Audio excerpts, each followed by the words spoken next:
The rules for how employees are compensated are numerous and very complex. Ms. Debbie Clark will go over some of the more common aspects.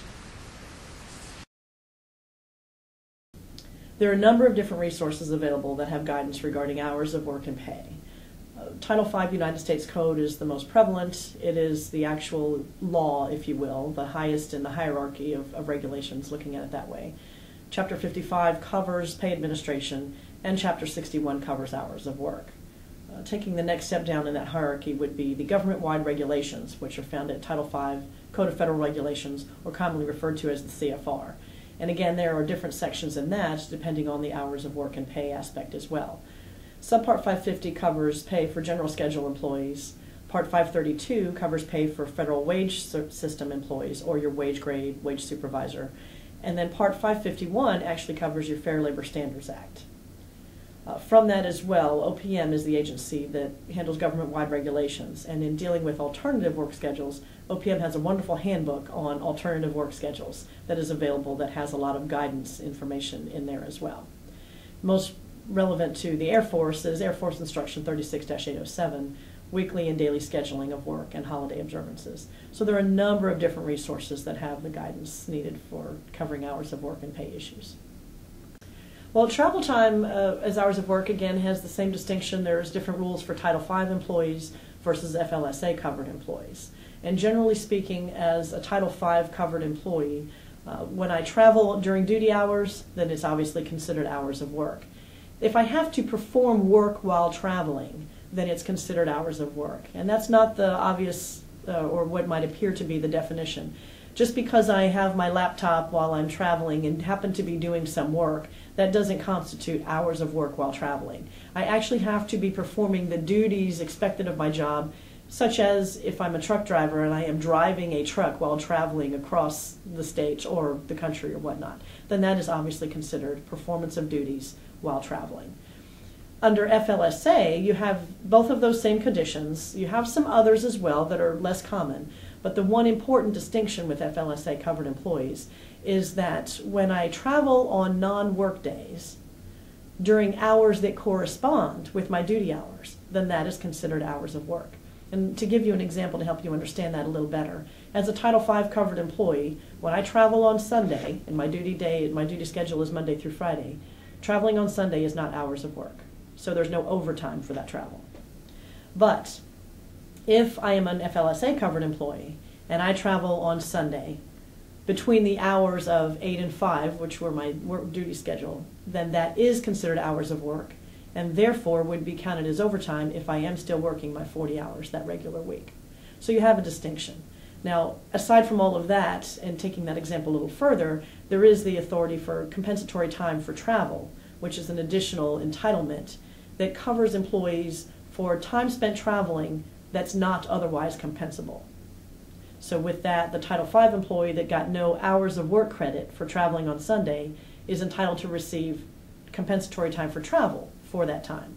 Whereas the FLSA covered employee that got the travel time for the hours between 8 and 5 on Sunday, the non-duty day, they would get compensatory time for travel for any time outside of those hours because it's not counted as hours of work. It can be very confusing, and there are lots of different scenarios, and there's a lot of guidance out there.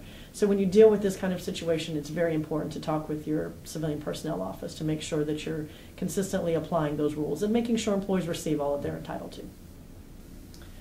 to. Premium pay there are a number of different types of premium pay. The most common is overtime pay, so I'll talk just about overtime pay. It's very essential to understand that for all employees, overtime pay is ordered and approved in advance. And for Title V covered employees, going back to that FLSA Title V distinction, that's the only type of overtime where it's been ordered and approved. As a supervisor, you have that responsibility to make sure that you properly not only communicate the order and approved aspect of the overtime, but that you do the proper documentation. You have very serious repercussions when you aren't documenting it properly and getting the proper approval in writing on the Air Force Form 28 of the funds availability and the approval of that. Because very seldom is overtime actually authorized to be approved per se in writing at the first level supervisory level. It requires much more coordination and approval for that. For those employees that are covered by the FLSA, There's also an aspect of overtime which is known as suffer and permit. If work has been suffered, it has occurred, and management has permitted it. They have awareness. This is a common aspect of overtime pay that a lot of supervisors aren't aware of, but become aware of when an employee comes in and files a type of claim. For many years, going back many years, to talk about how each day I would come in this hour early and stay this hour late. And it has to be no communication whatsoever between the supervisor and the employee. Supervisor could not have any expectation that they stay. They just think they're there to do what they need to do. I've never asked them to stay. It doesn't matter when you have employees covered by FLSA.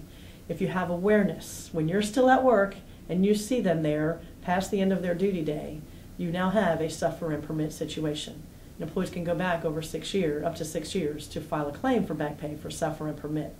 So it's very important for supervisors to understand that they need to manage the work schedules and manage them for those employees. If there really is a true need for them to work beyond their work schedule, then do the proper paperwork to cover the overtime or compensatory time that they would have and be entitled to. Compensatory time is commonly called comp time, just to shorten it. Comp time is one of those animals that it really means one thing, but we all interpret it to mean something else. And what I mean by that is compensatory time, comp time, is strictly a method, an alternative form of payment for overtime work. You have overtime that's been ordered and approved, but in lieu of receiving payment for that overtime, I would like to just have time off. So because it's a form and it's in lieu of the overtime payment, the same requirements for overtime have to be met. You must document the work and the time on the approval on the Air Force Form 428. I can't tell you how common it is to hear the term unofficial comp time. Hey boss, I'm going to work for an hour today and I'll just come in an hour late tomorrow. I realize the ease of those kind of situations and not having to go through the formal documentation process of a 428 for something like that. But in reality, it's not true comp time. Comp time is entered on a time card when it's earned and also when it's used, and it goes through the formal approval process just like the overtime. So it's very important to understand that if you're using compensatory time, if you're allowing your employees to have that, you must go through the process. Otherwise, you're breaking the law. It's also important to understand that there are certain groups of employees for which a supervisor can order comp time in lieu of the overtime payment. Mind you, that doesn't mean they still don't go through the process of documentation, because they do. But if you have non-exempt employees that are covered by FLSA, and they are paid at a rate above GS 10 Step 10, you can have the comp time ordered in lieu of the payment. Otherwise, compensatory time is strictly the option of the employee. So when my supervisor tells me that I need to work overtime, he needs me to work overtime, unless I ask for compensatory time, you must pay me the overtime.